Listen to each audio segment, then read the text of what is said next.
Tapi saya tidak melihat ya pemerintah ambil Kemendikbud ini mengambil make sure bahwasanya mereka alat-alatnya lengkap.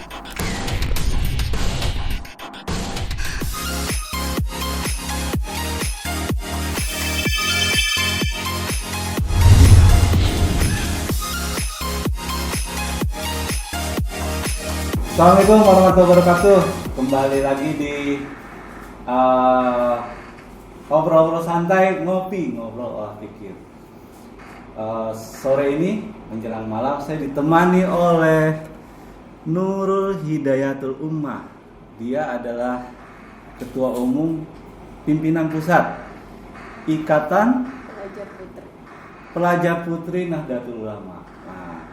Sebelumnya saya izin lepas masker karena jaraknya sudah standar dengan protokol kesehatan. Oke, Mbak Nurul, saya langsung ngobrol santai aja. Oh, santai aja boleh. Ini mungkin teman-teman belum ada yang tahu nih tentang IPPNU. Apa itu dia? Apa ya? Jadi IPPNU ini merupakan organisasi komunitas di bawah Nahdlatul Ulama.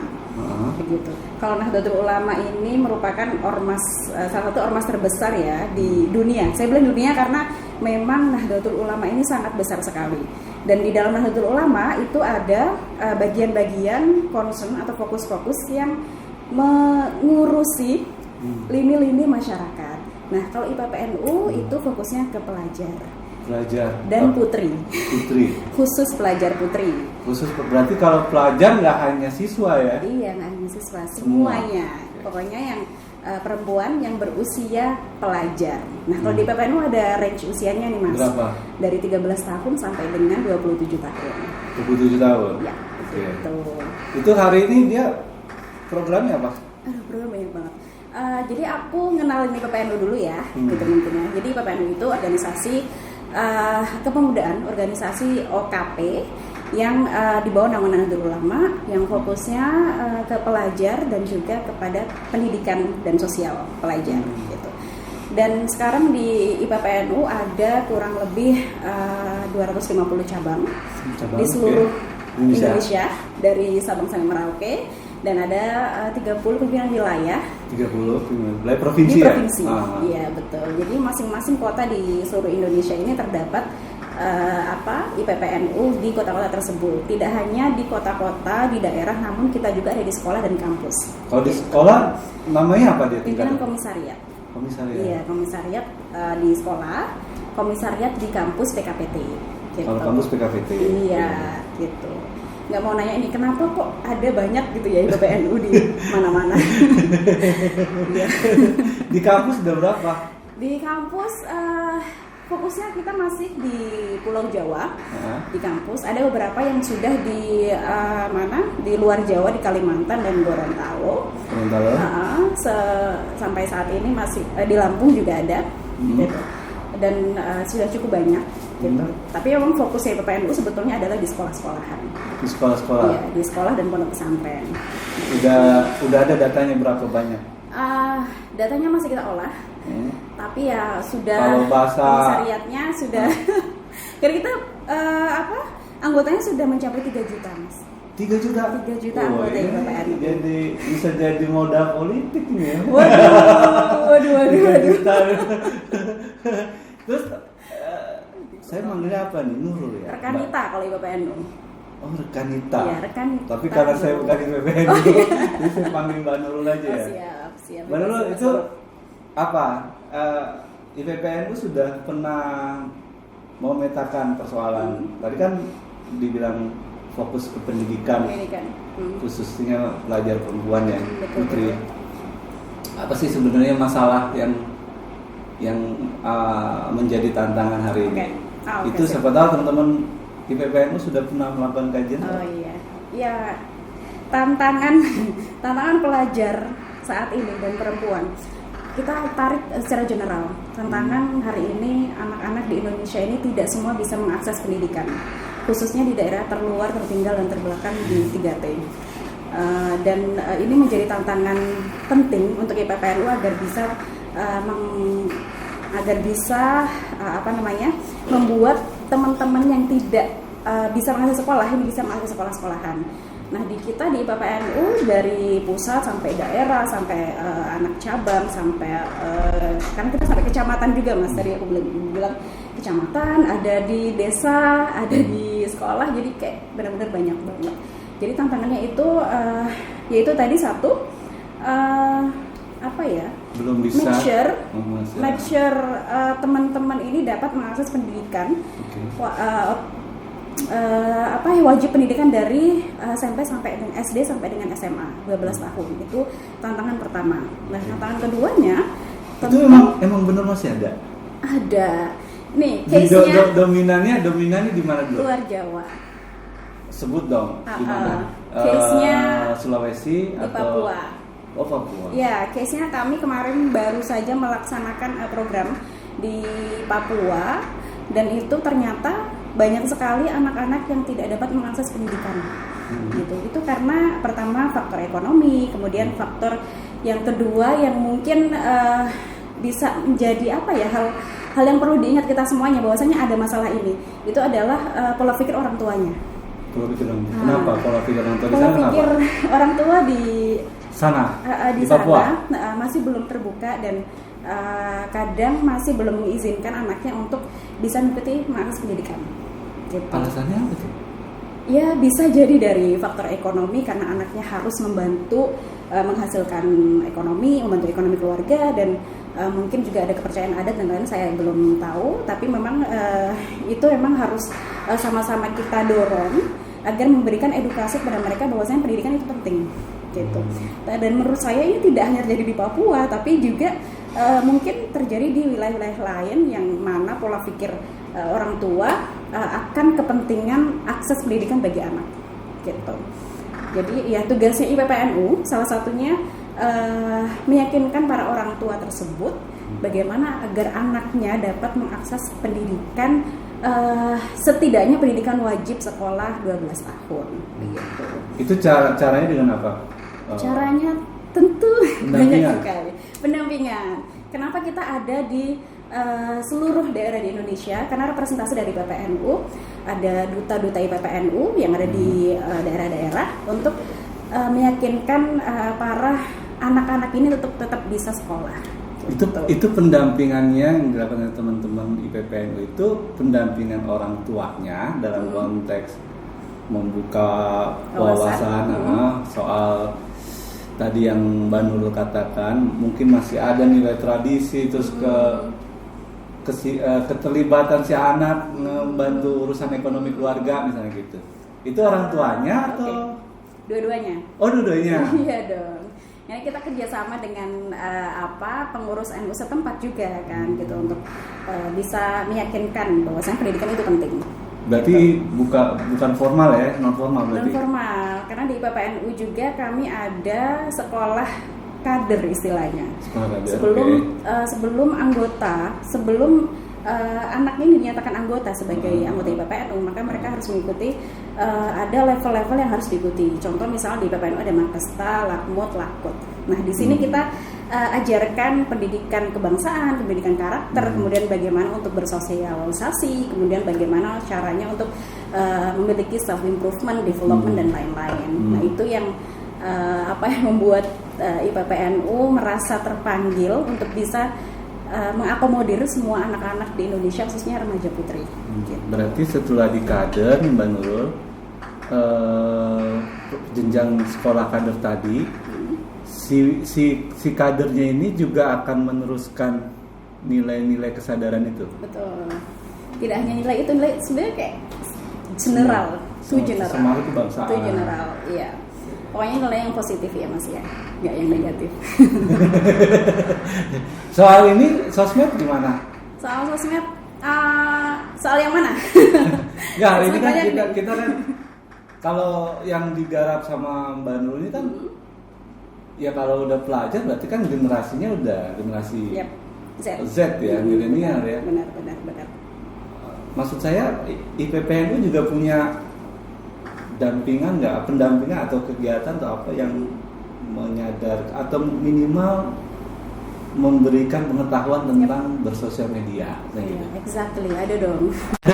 Ada, karena IPPNU ini sangat luas dan juga tidak hanya konsentrasinya terhadap pendidikan, sosial dan keagamaan, tapi juga soal isu-isu yang beredar. Nah, saat ini karena sosial media ini sangat melekat dengan anak-anak muda, khususnya generasi Z, generasi milenial, bahkan yang kolonial pun masih masih sangat intens banget dengan gadget gitu ya. Jadi harus ada pendampingan. Kalau di IPPNU sendiri pendampingannya itu lewat kita mengkampanyekan literasi digital. Kayak gimana tuh? Nah, apa itu literasi digital? Yaitu pemahaman untuk memfilter bagaimana informasi yang didapat di internet itu benar atau tidak, membangun critical thinking, kemudian membangun pemahaman berinternet, pemahaman menggunakan gawai, gadget dan lain-lain. Nah, program IPPNU tentunya menyasar para anak-anak muda ini untuk bisa lebih wise, untuk bisa lebih bijaksana menggunakan sosial media, gitu. Di tahun 2018 itu kami melaksanakan beberapa titik program di daerah Indonesia untuk melaksanakan kampanye literasi digital. Saat itu kerjasama dengan Kominfo RI dan menghasilkan duta literasi digital di masing-masing daerah. Udah berapa daerah? Daerahnya saat itu literasi digital? Baru 1, 2, 3, mungkin 10 ya. 10? Mungkin saya bisa bilang. Masih di Jawa? Atau sudah ada yang di luar Jawa? Masih di Jawa. Masih di Jawa? Iya, aksesnya karena kader kebanyakan di Jawa anggota-anggota. Jadi memang di tahun ini kami expand ke lokasi-lokasi khususnya di luar Jawa gitu. Mohon doanya netizen. Mohon doanya tuh teman-teman. Berarti kalau masih mahasiswa di bawah, bukan putri ya? Maksudnya ada yang putri loh. Ya, nggak boleh gender centris. Terus atau juga nanganin kekerasan anak gitu nggak sih? Iya. Kalau IPPN itu? Iya, anak dan perempuan gitu. Karena saya bilang tadi IPPNU sebetulnya sangat general dan tidak hanya concern melulu soal pendidikan, keagamaan, dan sosial dan lain-lain, tapi juga isu-isu terkini seperti kekerasan terhadap anak, perempuan, terus dukungan terhadap pengesahan RUU PKS dan RUU pendidikan, pokoknya yang menyasar terhadap anak-anak anggota IPPNU, khususnya anak-anak muda berusia 13 sampai dengan 27 tahun itu tanggung jawab IPPNU gitu. Waduh, besar sekali tanggung jawab Mas. RUU PKS kan kemarin belum disahkan kan ya? Iya, sekarang alhamdulillah udah masuk prolegnas. Berarti di tahun ini? Tahun ini 2021. Itu udah kalau ngelihat kasus kekerasan anak terhadap anak dan perempuan, kalau di kita sebenarnya termasuk tinggi nggak sih? Termasuk tinggi di Indonesia. Ya, saya tidak menyebutkan data karena mungkin datanya hari ini bisa berubah-ubah ya. Karena di masa pandemi ini saya baca jurnal perempuan di Komnas Perempuan itu kasus kekerasan domestik, artinya domestik di rumah, keluarga dalam keluarga itu naik drastis sekali gitu. Nah, itu sebabnya karena apa? Pertama karena seluruh kegiatan dilaksanakan dalam rumah. Gitu. Anak sekolah dari rumah, kemudian seorang istri yang kerjanya juga di rumah dan semuanya di rumah gitu. Jadi ada kemungkinan kekerasan secara domestik terjadi. Begitu. Ini yang saya baca dari jurnal perempuan gitu, dan case-nya tetap selalu naik dari tahun ke tahun.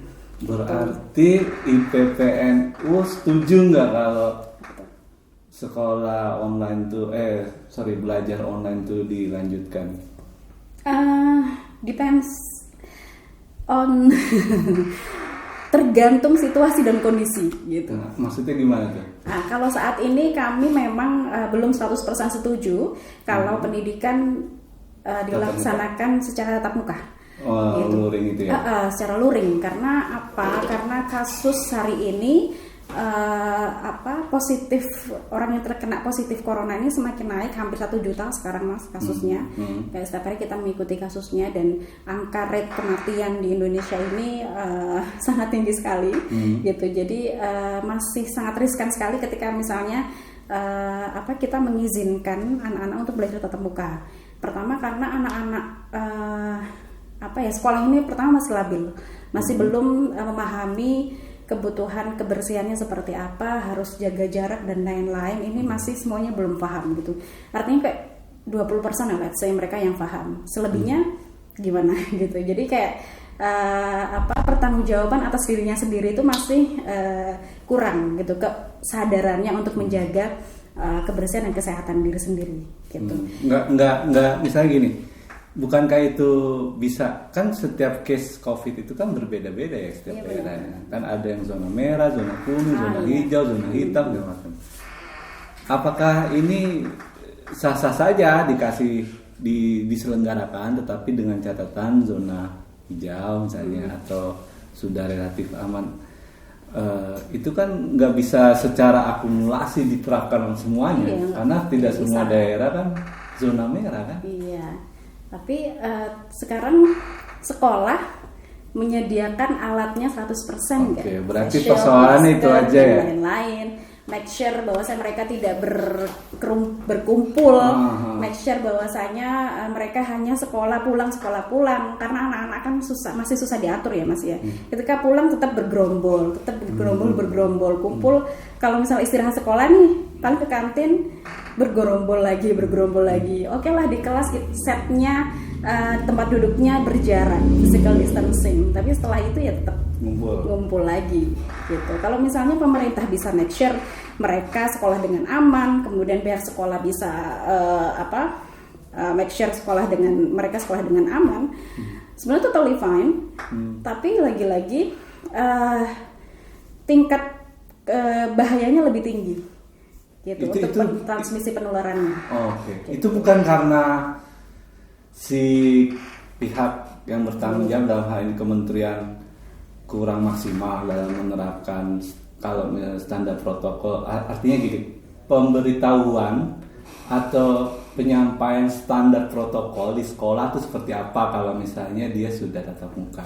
Itu sebenarnya PPNU sudah ngeliat belum sih Kementerian Pendidikan melakukan itu? Karena sampai saat ini sekolah belum tatap muka ya Mas ya. Iya, artinya kalau IPPNU melihat kementerian menyiapkan standar nggak sih ketika sekolah itu sudah luring? Bisa jadi sedang disiapkan. Karena kita juga belum tahu langkah praktis pemerintah seperti apa, karena belum dilaksanakan pembelajaran daring ini, luring ini, dan apalagi saat ini PSBB semakin perpanjang, artinya di zona merah khusus DKI Jakarta ini belum dapat melaksanakan pendidikan tatap muka. Tapi mungkin bisa jadi di daerah-daerah zona hijau mungkin sudah ada yang dibuka. Sejauh ini IPPNU belum pernah menemukan yang sudah dibuka sekolahnya. Meskipun dia zona hijau. Ada beberapa. Di mana contohnya Mbak? Ada beberapa itu di daerah Jawa Timur ada. Sudah tatap muka? Sudah ada yang tatap muka. Terus kemarin di Papua juga ada yang tatap muka gitu. Tapi tentunya dengan ini ya, protap kesehatan. Iya. Artinya kan kalau misalnya sistemnya mau sip-sipan ya silakan, misalnya duduknya jadi satu-satu misalnya. Yang kelas 1 hari Senin semua. Yang kelas 2 hari Selasanya. Ada sekolah yang memberikan alternatif, mereka masuk setengah hari gitu. Jadi setengah hari untuk kelas ini, setengah hari untuk kelas ini. Atau misalnya 3 hari untuk kelas ini gitu. Dan itu sudah diterapkan di beberapa sekolahan yang berzona hijau. Karena dulu Mas Nadiem Makarim itu pernah bilang bahwasanya di zona hijau diperbolehkan untuk tatap muka dengan syarat dilakukan protokol kesehatan yang strict atau yang benar-benar dijaga gitu. Tapi saya tidak melihat ya pemerintah Kemendikbud ini mengambil make sure bahwasanya mereka alat-alatnya lengkap gitu. Semua masih disediakan oleh sekolahan dan lain-lain. Gitu. Artinya harusnya didukung. Nah, ya harusnya didukung gitu. Gak apa-apa ngomong belak-belakan aja ya kan? Ya kan beropini boleh kan Pak? Iya, namanya juga ngobrol olah pikir. Olah pikir, biar ya, pada betul, mikir betul. maksudnya. Biar pada mikir ya. Beropini, baik. Siap. Artinya ini pertanyaan terakhir deh. Ya, apa tuh? Karena Mbak Nurul ada agenda lagi nih kan. Nah, bisa nggak sepakat nggak kalau misalnya, oke, tadi saya sudah ngasih satu catatan nih dari Mbak Nurul nih, bahwa ternyata ketika Kementerian Pendidikan mengizinkan soal sekolah tatap muka, ternyata tidak juga ditopang oleh dukungan infrastruktur protokol kesehatan ya. Semua masih dibebankan ke sekolah. Itu satu. Kalau misalnya sekolah online terus, itu kita bisa menciptakan satu generasi yang pemalas nggak sih? Generasi rebahan maksudnya? Ya ada satu generasi. Enggak, bayangan saya gini Mbak Nurul. Oke, COVID is okay, ada gitu ya. Oke, kalau saya sih selalu berprinsip gini, selama kita sepakat dan konsisten soal protokol kesehatannya, saya rasa kita bisa ngadepin bareng-bareng kok. Cuma yang saya khawatir, saya takut ada satu generasi yang ruang interaksi sosialnya itu diambil. Betul. Diambil full. Yes. Ketika misalnya pemerintah tidak, saya baru tahu loh kalau Mbak Nurul bilang Kementerian Pendidikan Kebudayaan itu tidak mensupporting infrastruktur untuk protokol kesehatan di sekolah. Ya, saya baru tahu loh. Ada beberapa yang belum disupport. Mungkin ada yang disupport juga gitu, tapi beberapa sekolahan yang saya temui masih mensupport dari sekolah tersebut. Iya, artinya kan ya terus ngapain gitu kan gitu ya.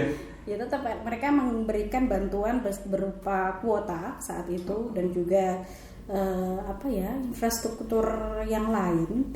Cuma dalam berupa ada beberapa sekolah yang saya temui itu belum disupport gitu. Iya, artinya kan gini Mbak Nurul ya, kalau dari cerita Mbak Nurul kan ya kalau misalnya zona daerah itu zona hijau, kemudian ditetapkan tatap muka sekolah, harusnya ada support dong. Kalau misalnya dilihat, oh di sini hand sanitizer-nya disuplai, terus wastafel misalnya, untuk tempat cuci tangan di ruang bermain di dalam kelas, artinya kan itu juga harus didukung ya. Iya, harusnya kayak gitu. Saya baru tahu loh dari Mbak Nurul. Iya, karena kita ke lapangan Pak. Soalnya yang tahu-tahu kuota dibukain YouTube sama Instagram, ya kan? Dibuat ini ya, bikin konten. Iya, gitu sementara juga nggak semua guru loh bisa menggunakan aplikasi. Iya, belajar mengajar Google Meet misalnya. Betul. Jadi ada kekhawatiran itu kira-kira. Ada satu generasi. Itu akan menjadi satu generasi yang hilang dunia bermainnya, dunia interaksinya. Iya, benar-benar. Kalau kekhawatiran pasti ada Mas. Pasti ada kekhawatiran bahwasanya generasi tahun 2020-2021 ini adalah generasi yang ansos misalnya atau antisosial gitu, karena berinteraksi hanya dengan digital devices, hanya dengan gawainya, hanya dengan lingkup yang sangat kecil, artinya lingkup keluarga gitu. Pasti ada kekhawatiran itu. Namun memang sampai saat ini tingkat berbahaya, tingkat kerentanan keberbahayaan virus ini itu masih belum bisa dikurangi gitu. Maksudnya kita kalau harus memilih mengorbankan generasi ini atau menyelamatkan generasi ini dengan dengan konsekuensi mereka akan ansos gitu. Antisosial gitu. Tapi sekarang internet sudah mulai banyak mengajarkan hal-hal yang positif, tapi memang harus disupport dan didukung oleh beberapa organisasi OKP seperti IPPNU ini untuk tetap bisa mengedukasi mereka bagaimana menggunakan sosial media, bagaimana menggunakan gadget gawainya, tapi juga bisa bersosial dengan dunia luar gitu. Artinya yang penting tetap bisa hidup di dalam zamannya. Betul. Karena anak sekarang ini apa ya, generasi Z ini udah bisa lah saya kira mengolah kehidupannya dan lain-lain. Cuma memang ansos dan apatis ini memang harus dihapuskan karena ini akan mempengaruhi kehidupan mereka selanjutnya terhadap orang tua, terhadap orang lain dan lain-lain lah gitu. Ini tugas organisasi instansi IPPNU dan political will pemerintah. Could be. Ya dong, butuh dukungan pemerintah untuk bisa menyelamatkan generasi anak muda terus bangsa. Yaudah, terima kasih Mbak Nurul waktunya. Ini Mbak Nurul karena masih ada agenda, jadi tapi singkat, padat, jelas, ada manfaatnya. Dan terima kasih sudah ngasih informasi baru buat saya. Dan saya juga baru tahu ternyata selama ini kita terpaku dengan bantuan kota. Ternyata supporting itu belum ada. Yang jelas semua pasti berharap Mbak Nurul jangan sampai generasi yang 2020 dan 2021 itu tidak 2020 tidak menjadi generasi yang antisosial ya. Terima kasih Mbak Nurul, sehat selalu. Terima kasih banyak Mas. Baik teman-teman, itu diskusi obrol santai, singkat padat, bermanfaat. Kita akan kembali pada obrolan lainnya nanti. Terima kasih. Wallahu muwaffiq ila aqwamit thoriq. Assalamualaikum warahmatullahi wabarakatuh dan selamat sore.